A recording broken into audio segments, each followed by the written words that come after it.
Mr. Azzam, thank you so much for joining us. I've been telling Abdullah, I'm so excited to talk to you about the events for today. For those of you that don't know, Mr. Azzam Al-Mannai is the founder, creator of the SAMLA. And before we dive into it, I'd just love to know a little bit about yourself. What inspired you to move towards the endurance section of racing, and how you actually got into SAMLA itself. Well, at the outset, I would like to thank you and Abdullah for inviting me for this podcast. I'm really pleased to be here with you today. Just to give you a glimpse on my background, since I was 6, I learned how to swim in the open water, not in a pool. Followed by that, I got on the sea by sailing.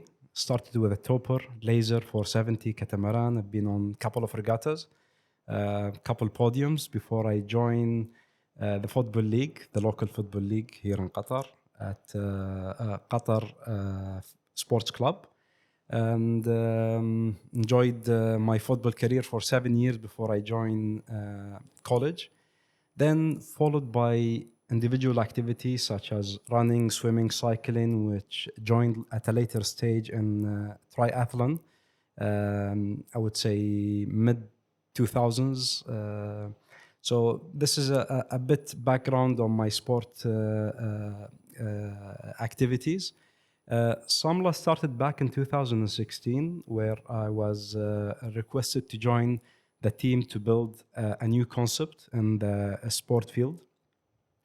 It was introduced earlier back in 2015 as a pilot edition, but it was a different concept. It had the same name. Well, SAMLA and the local dictionary, the Qatari dictionary, it means resilience, determination, and if I would put it in one word, it would be the spirit of not quitting. So SAMLA is a Qatari word. The concept was presented previously in 2015, as I said. It was basically a 4-day filled of sport activities, separated, and each day the athletes would go through 3 different challenges, physical challenges. End of the day, they will meet around a fire, and the points, timings will be calculated in a way that the ranking would show up on the last day. So basically, we had a DNA and ingredients of adventure concept, which was similar to, I would say, Survivor back then. The transition came in 2006 when we had the ingredients. We re-engineered it in a way to create a new concept. So the blueprint was a non-stop endurance race that contains 5 different disciplines back-to-back, non-stop, which is swimming, running, cycling, kayaking, and shooting, airgun shooting. 200K was the distance, as I said, a non-stop with a cutoff of 60 hours for the first edition. Back then in 2016, I would say the local sport community was not up to scale as it is today. Ironman was as well in early beginnings of individual athletes. We had only one Qatari Ironman who completed the Ironman race back then. Different than what we see today. New faces, young ages, both genders are competing in similar events, either in the region or globally. So the idea was back then a bit challenging to digest and accept by the community. And I would bet you back then, if I would call someone, a friend, let's go for a 10K jog, which is a normal just before breakfast today. They said, no. I would rather go for a walk in the park. I will not kill my legs, which has been today accepted. I think the rhythm of the adventure had changed. in the last 20 years, globally, regionally, as well, and in the market. If you've been here enough back 20 or 30 years ago, sport was basically, I would say, common football, which is soccer, volleyball, basketball, that you can participate in the local clubs. Gyms, bodybuilding came, I would say, early 90s, late 90s. Gold's Gym was the first international gym that stepped in Qatar. Wow. Yeah, it was back in 99, 2000, if I'm not mistaken. And it was, everyone's like, okay, now it's about bodybuilding. I mean, today you've got CrossFit, you've got different types of physique shapes, different types of sport products, F45, endurance races, the local calendar. Even it's been converted into a very mass business sector here in Qatar. I mean, paddle is one of the Paddle most is, yeah, growing sports I've seen in Qatar itself. Yeah. I mean, a lot of sports have been developed in the last 20, 30 years, I would say. Endurance came lately. Endurance was maybe the toughest for people to digest and accept, as you were required to be in a very high physical shape as well mental. And it consumes, I mean, averagely 30 to 45 hours a week from the athlete, between, I mean, running, swimming, cycling, also building the muscle, nutrition, setup. I mean, different habits, going to bed early, waking up early, trying to catch up and have the work-life family balance and that spot. So it requires a lot of attention, commitment, and it was not really easy back then. This is speaking from a time consumption. From an investment consumption, I would say an average athlete today would spend somewhere between 25,000 to 30,000 US dollar, which translates to 7,500,000 Qatari riyals and equal. That requires either a physical online coach, a nutrition box that you receive on a daily basis, and memberships and different setups and different format that you require. Then you've got your gear, which is basically the bicycle setup. If you're a triathlete or a cyclist, so traveling, also practicing, sacrificing a lot. So it would be somewhere between that number. And it is not accessible by everyone who would be on a podium. So challenge back then to convince people that 200K and a non-stop race is something that everyone can do. You don't need to be super fit and you don't need to be a lunatic. So you need to be realistic. You need to set up for it, for the competition, and prepare yourself. So from the first edition until today, what we have observed from athletes that they had improved big time. I mean, first edition, I still remember, I mean, the ceremony day, we had like, I would say 80% blisters of the athletes. So the biggest challenge for them is to get on the stage and to get their medals. So I mean, where today they just go up to the podium, get rewarded, and in a week, 2 week time, they will be recovered and you'll see them in a different race, either in Qatar or internationally. So building up the foundation was the biggest challenge for us. This is one. The second biggest challenge for us, even the learning curve, as we were creating something from scratch. So we had the blueprint, we had the structure, we had the DNA, but it's always learning, trial and error, until we reached where we are today. And we're really confident and proud to say it is a homemade event. We've attended a couple of international events just to see where do we sit. and one of them was non-related. It's in the motorsport, but understanding the concept of endurance. So I've been to Dakar twice. I've been to their command center, to their control room. I've seen their checkpoints. So in terms of similarity, we both are endurance races. Yes, they are in the motorsport. We are more into the sport athlete human nature. But in terms of logistics, back office, I would say, require some similarities. When it comes to safety, it is on our top of priority because we are talking about 200 kilometers, non-stop race. I would say 200 to 150 Qatari athletes competing at the same time. 60 hours. Last edition was 57 hours. So you're talking about you need to be there around the clock. We work a lot with local partners such as Hamad Medical Corporation,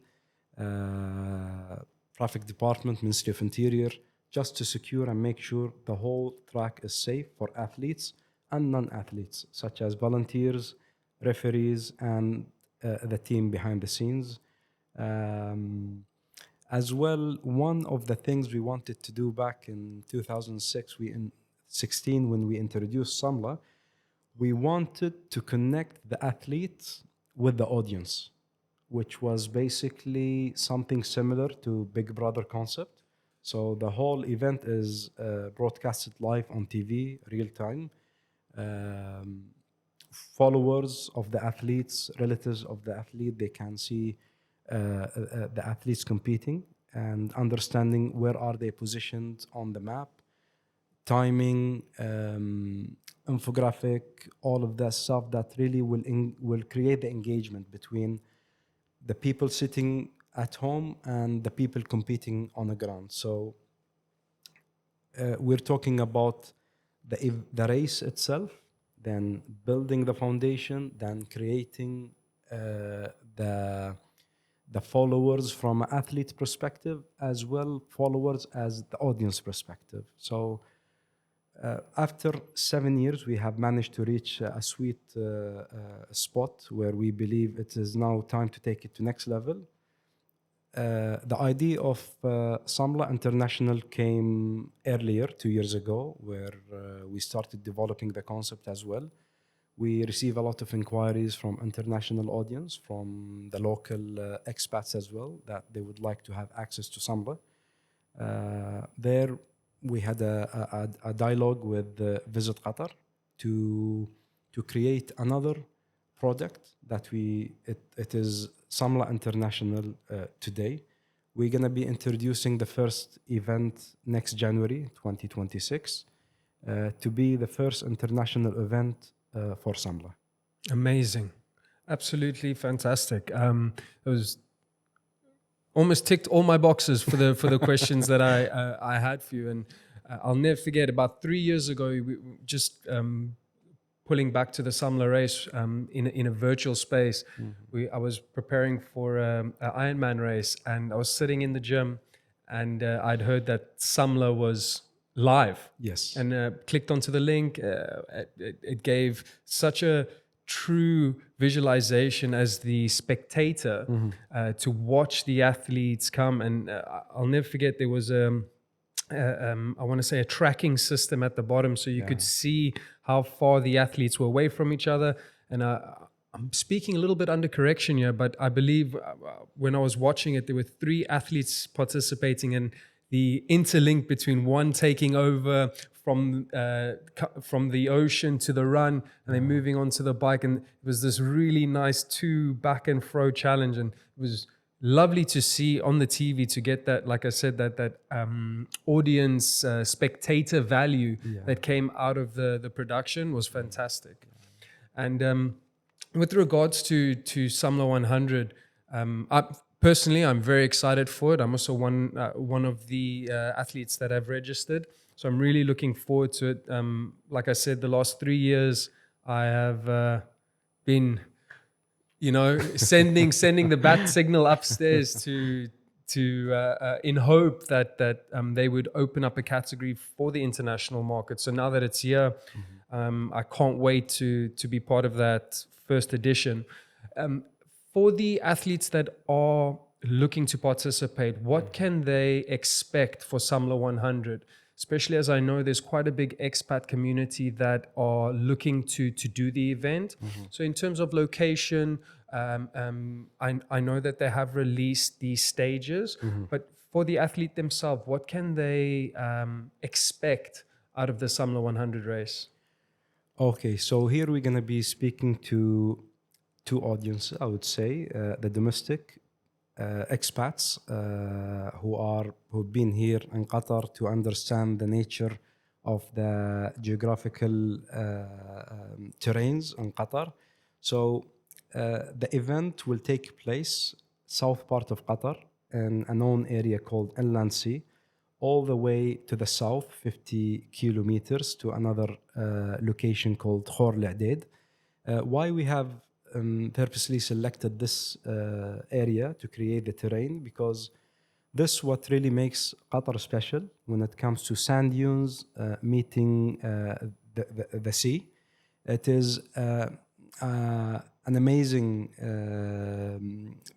beauty location close to the heart of all the Qataris and the expats who lives in Qatar. And it brings a lot of memories when you talk about the desert. So the desert is not about only camels and flatlands. It's the sand dunes, the beach, the golden hour, the sunset. So it's a spectacular location that been selected for the first edition for SAMLA International. In terms of expectation, I would say the sea, the waters there, which we have selected the first course of swimming. It is an amazing location. It's a spin-off of the beach, which is around maybe 400 meters parallel to the beach. And the first stage will be the swimming, which will be 3 kilometers, followed by a running course, a mix between sand, flat, and muddy land, subject to the weather conditions and that time of the year, as it is the winter here in Qatar, and usually we expect rains, and the terrain will be a mix of, at this stage, of, as I said, sandy dunes, flat, rocky lands, as well the muddy lands. Then followed by another stage, which is the cycling, that will land in Khor L'Adid, the furthest part of Qatar, down to the borders with Saudi Arabia. Then followed by a kayak course, which is another spectacular location that we had organized it with the Ministry of Environment to open the course for us in order for the athletes to compete at this location. Then it goes all the way around to the north. So the course will be 2 phases. The first phase will be from Inland Sea all the way to Khor L'Adid, which is around 50 kilometers. As I said, 3 disciplines: swimming, cycling, running, and kayak. Then it reverses back to the north, which is another area close by Inland Sea. So a total of 100 kilometers with a cutoff of 12 hours, a non-stop race. Is going to be very competitive. In terms of athlete structure, we have allocated 650 tickets for this race, for this edition of SAMLA International. 50 will be international athletes, pros, that will be invited by Visit Qatar to come and compete in the race. The other 600 will be domestic from the local market, expats and locals. And then we've got the regional and North Africa, I would say Middle East. So it's going to be a new concept by introducing SAMLA International. I would say it's going to be exciting one. Nature will be amazing in this area. Competition will be high. The local athletes that have been competing, the Qataris athletes that have been competing in the previous edition of SAMLA are really willing to participate and rub shoulders with international pros and expats. Amazing. You know, my very short endurance journey, dabbling in triathlons, I must say it's been a blessing in Doha to actually work on these disciplines, because the endurance community here is every year just thrives higher and higher. And if you look at the different types of clubs that are all around Doha. I mean, if you go to the OCT track on a Friday, you can't find a parking spot anymore, and the weather's not even great yet. You know, so I must say, especially when it comes to endurance sport, from what I've experienced in my little short time doing endurance, it's very refreshing being surrounded by local and as well as expatriate athletes around Doha, because the community is really strong.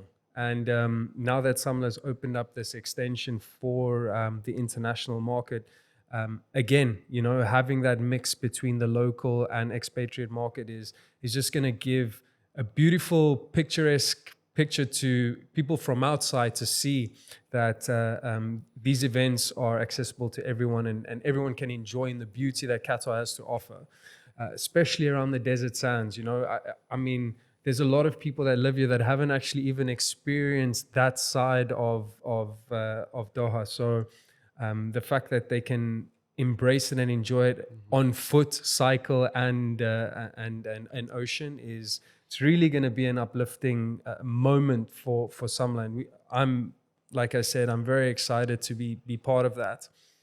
I want to dabble a little bit back onto SAMLA as a whole. You know, you guys have been part of the endurance initiative in Qatar.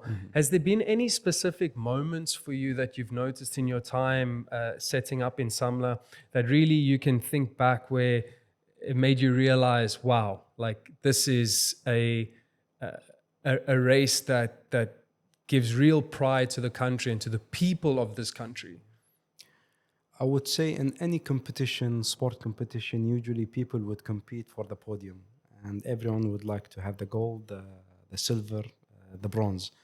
But there are certain moments that in the sport, like SAMLA or similar endurance races, we don't just allow access for pros athletes. It is for the public. From either the administrative sector or from the military sector. So in competition, you're talking here about like normal people who have jobs, a doctor, an engineer, a police officer. So they have a daily real job. So in order to prepare for a similar endurance race, they will require a lot to sacrifice a lot, to focus more about building to be fit and to be mental ready for similar races. And what usually surprises me that seeing the people resilience. So usually most of the athletes who join SAMLA are again just social normal people. They're not pros who compete in international events under a national flag. They're again normal people, have jobs, daily jobs.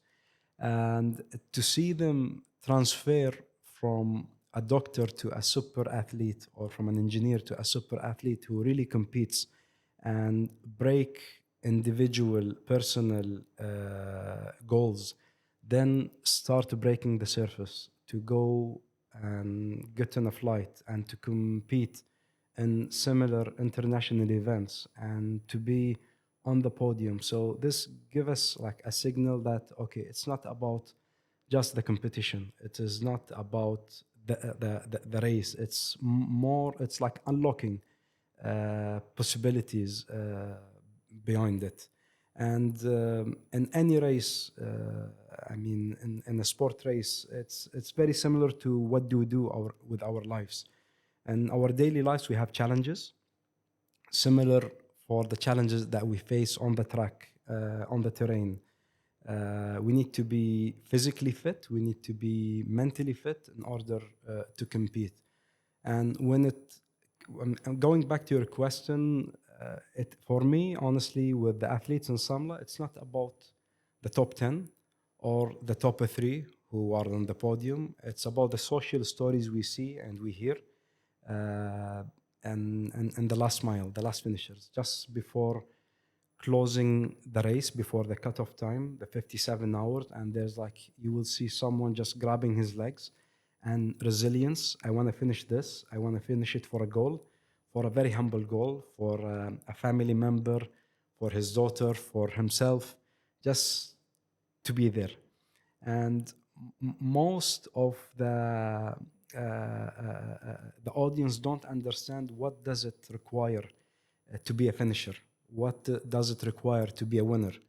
It is not the 57 hours that you see behind in front of the screens during the race. It's about the 365 days and nights. It's about waking up in the morning. It's about being committed. It's about being there.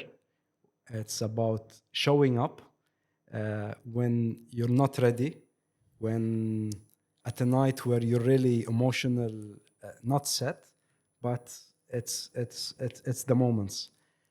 People usually celebrate for, I would say, 10 minutes or 15 minutes. The fireworks runs for 3 minutes, but the preparation runs for lifetime. And to be mentally, physically set to compete in similar endurance races, it requires a lot. It requires a lot. It requires a partner support, family support, coach support, your friend support, and a lot of sacrifice from the athlete. Beautiful. The caveat I got out of that is SAMLA really tends to unlock the human potential for whether you are like you said, a daily athlete or a professional athlete, based on the distance and the environment, the elements there. You go on a real life's journey when you're participating in these endurance races, and it's beautiful to see and especially hear from yourself.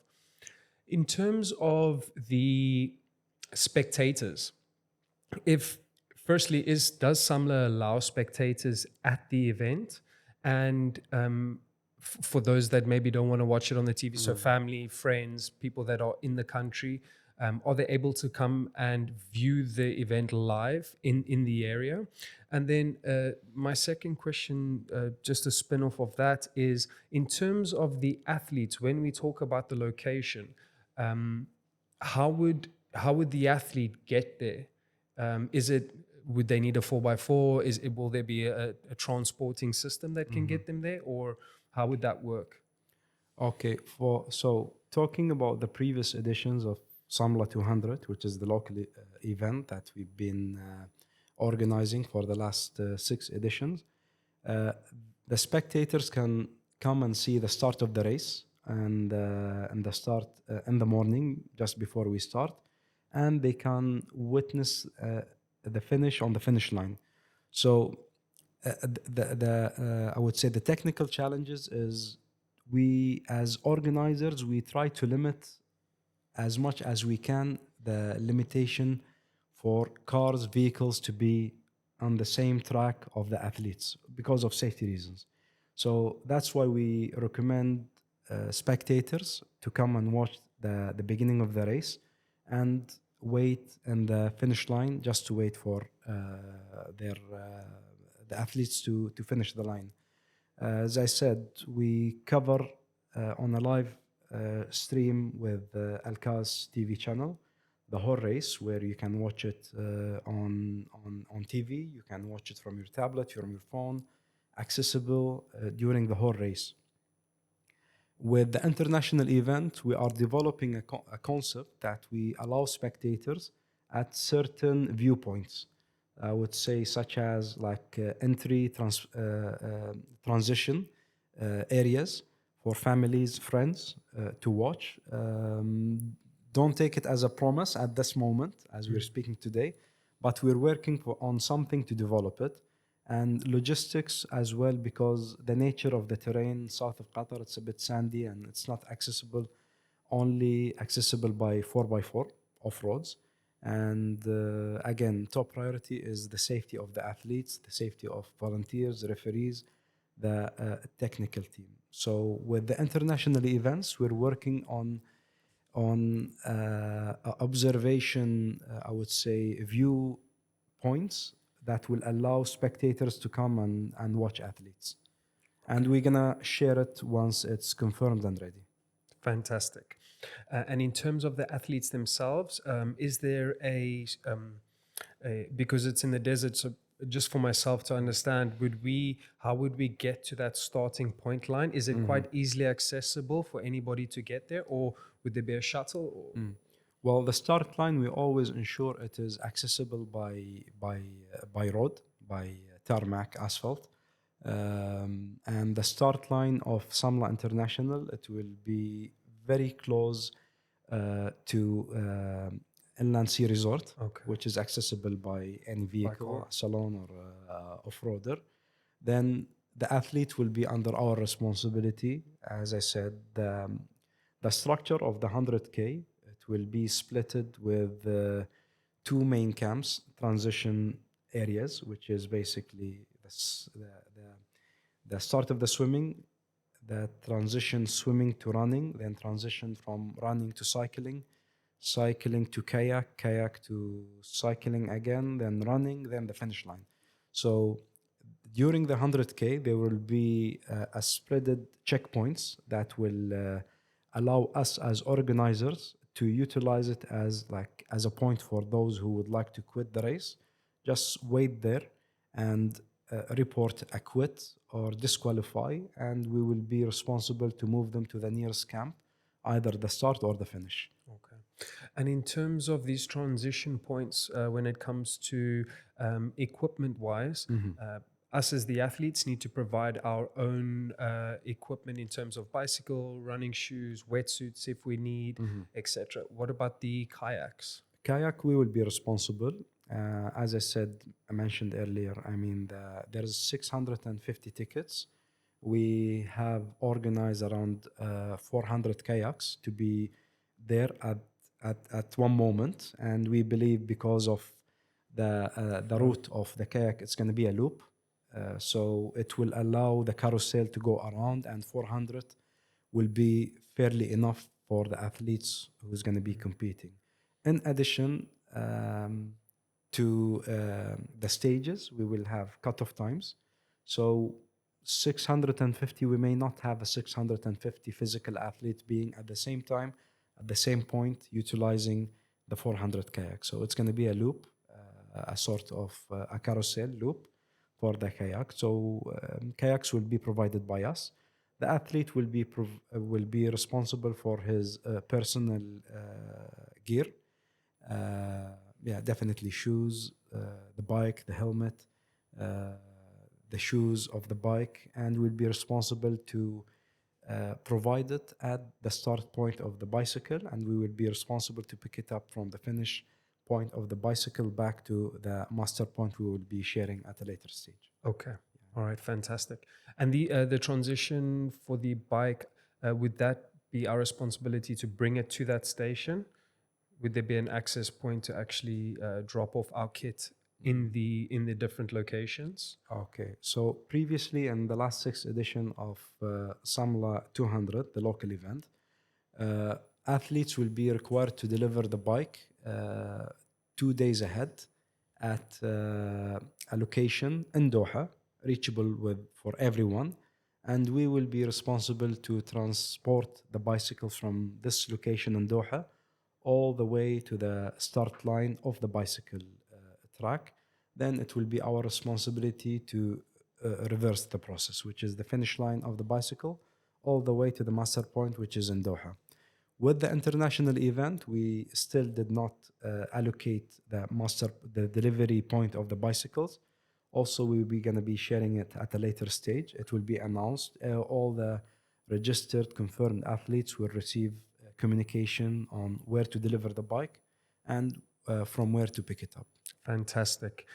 In terms of just nutrition and setup for the day of the race, would the athletes be responsible for their own nutrition packs? just so when they I'm thinking for myself when I'm strategizing for the event, how much product I need per station, I can allocate it myself, and then also that allocated packs. Are we able to set them up in those transition points? Well, how we used to do it with SAMLA, because it's an individual race for each athlete. Our responsibility previously is to provide definitely water, electrolytes, gel at some points, and the main camps will provide food, uh, different varieties of food. So you will usually have mainly carbs, as it is the most valuable meal for any athletes to have. And but with Samla International, because it's 100K versus a 200K that requires a 57 hours, so it's a different For sure, yeah. setup. The time span is almost 5 times. Yeah. Exactly. So the I would say the front runner on Samla 200 would require to finish the race an average of 18 to 21 hours non-stop. So in these type of races, I'm confident sure that most of the athlete they will not require solid food. The solid food will come at a stage in the hour 15, and you will come from home already loaded. You will have mainly liquids, which is electrolytes, water, in addition to light fruits, light snacks, which is we provide as well. Then the athletes will not choose the solid course of food unless it is like I would say 24 hours after consuming the last solid meal previously. That what we have observed is a similar magnitude of races. The athlete will require, I would say, 1,000 calories per hour. So, assuming he finished in 20 hours, we're confident that he already consumed around 20,000 calories, more or less, plus minus. And in similar situations, that we will see physical change in terms of a loss of liquids. So you can tell exhausted. The athlete is exhausted, and what we noticed that they would shave easy 3 to 4K in a 20-hour physical continuous activity. For the international, we will provide at the start point similar products as liquids, electrolytes, snacks, carbohydrate, checkpoints as well. That is already shared in the regulation book with the athletes. Then we'll provide electrolytes all the way. I would highly recommend, as any races, similar endurance races, usually each athlete has his own strategy, and he will do his own diet setup. So when you go in terms of physically having the meals ready and where or how do you disturb them, you will have them only at the bicycle stage. Bicycle stage, why bicycle stage? Because you can keep your stuff with your helmet, with your safety gear, with the bike at this point, and from there you will require to carry it on. Fantastic. No, for sure. I believe every athlete, it's their own responsibility to, like you say, set up their nutrition plan when they're racing.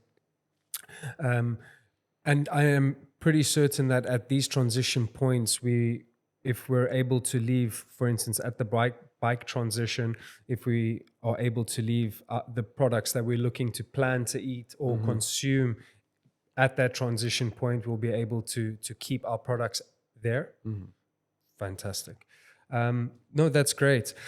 In terms of the course structure, where did you come up, or where did you guys come up with the creativity of linking those stages in that order? Because I must say, when I was looking at it, I thought it was amazing, because the way the transitions are moving through the course, it really gives the athlete the perspective and the visual beauty of seeing that loop like you said, from the south of Sea Line and making its way all the way to Hadid and then back. So from your side, where did you guys come up with that idea? I would say going back to the basics, each disciplines requires a certain part of the body, certain muscles to be in physical activity or physical action. So, like, I mean, following the normal practice, which is the normal rhythm of the triathlon, you'll always notice that it starts with swimming, then followed by bicycle, then followed by running, which is the last stage. With Samla, it's a bit different. It's more of mixed martial arts, I would say. It's like grabbing Thai boxing with taekwondo, fitting it in karate to the classic boxing, having this formula. So what you will notice with Samla in terms of body structure and disciplines, it will vary. So assuming we started with swimming, usually a good swimmer will focus more on the upper body. He will relax the lower part of the body. So less kicks, more motion from the shoulders, just to maintain the momentum. Followed by cycling, which will require the lower body to go harder than the upper, and it will require like the balance, the physical, the mental attention. And when it comes to running, everything is in motion, everything is moving. Where here we introduce the kayak, which the kayak is more into a core focus disciplines, and it will give a good time, good distance for the athlete to recover and to be prepared for the following stage. So the distribution of each muscle, each disciplines is calculated in a way to engage the whole part of the bodies. To add into it, we are not running on a flat terrain. It is, as we said, it's off-road. And with off-road, the focus is different. So the eye contact with the terrain, it's not like running on an asphalt where you look forward. It's more having, synchronizing the mechanical motion into focusing more on the terrain you're running into. It's a rocky, it's a sandy, so it's a mix. As I said, it's more like mixed martial arts. And so we're here only talking about the terrain, the physical, the mental status of the athlete. Then you've got the other element, which is the weather. The weather in Qatar, usually sometimes it could be challenging when it comes to open water, or it comes to wind blowing from the north, or especially in that area, if it was a bit windy, it's going to be like more sandy.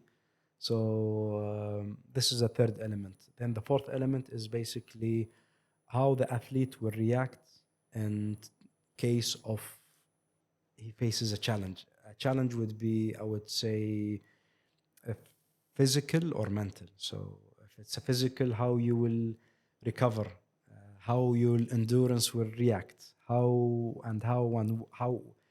you will utilize the challenges to build up to fuel in order to finish the race. And the calculation here with this race, as I said, we've got a new audience in terms of athletes. We are expecting international pros to come and compete and rub shoulders with our local SAMLA winners who they build their resilience, endurance, readiness, and the last editions of SAMLA. Amazing. Yeah, the one thing that really got me excited about SAMLA is that it is quite sport specific. So even if you do have, the three main components of triathlon established, like you said, most of it's on asphalt and either ocean or bay swim. But bringing the desert element with the weather conditions and also the land conditions specifically, the amount of focus and attention people have to play or to participate in is what makes it fun. Also that's where the beauty of not just the environment, but the character of the athlete comes out.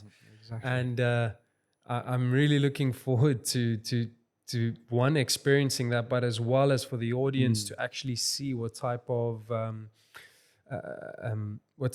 person develops through this race.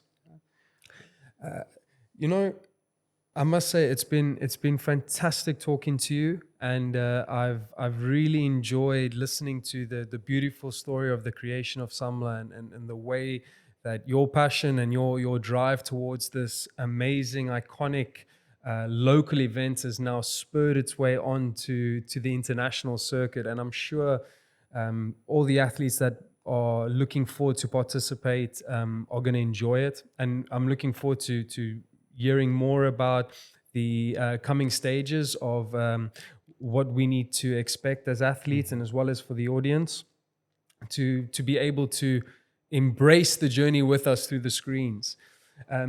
Is there any way that people can, if there is still time to register, how would they register? Is there a website that they can register on? And as well as from a social point of view, if someone wants to actually watch the race, is it only through Al-Kas, or is there other avenues? It's basically, we have different streamlines. So we've got Al-Kas TV. We've got our YouTube channel, which will be open during the race. As well, we will be sharing the live stream link on our Instagram page on the race day. So these three elements are open for everyone to watch and enjoy the race. In addition to that, for those who would like to register, for the international event, wave 2 of registration will go open 1st of November. So they can visit our website, samla.com.qa. Everything is on the main page in terms of rules, regulations. As well, they can also visit our YouTube channel, SAMLA Qatar, and they can see the previous editions and see many videos that will give them better understanding on the nature, the philosophy of the race. Fantastic. The local main SAMLA 200 race is in November? It's on 27th of November. 27th. I highly encourage, especially anyone from the international circuit that's looking to participate in SAMLA 100, take the opportunity, jump on Al-Kas, jump on SAMLA's Instagram page, check the YouTube channel, have a look at the race. It's a fantastic experience. It will really give you a nice baseline understanding of the landscape of Qatar, and what, if not what you can expect, at least the beautiful experience that SAMLA tends to display over the last 6 years. So I really encourage you, please check it out, watch them, follow them. They're an amazing community of event planners, and they really put their love, sweat, and tears into this event. So I recommend you all, please go take a look. Azzam, it was, again, such a pleasure meeting you, and thank you so much for your time. I'm really looking forward to the SAMLA 100 race, and yeah. Pleasure meeting you likewise, and wish you all the best in the race. Thank you. You need to start preparing after this session. For sure. Thank you very much.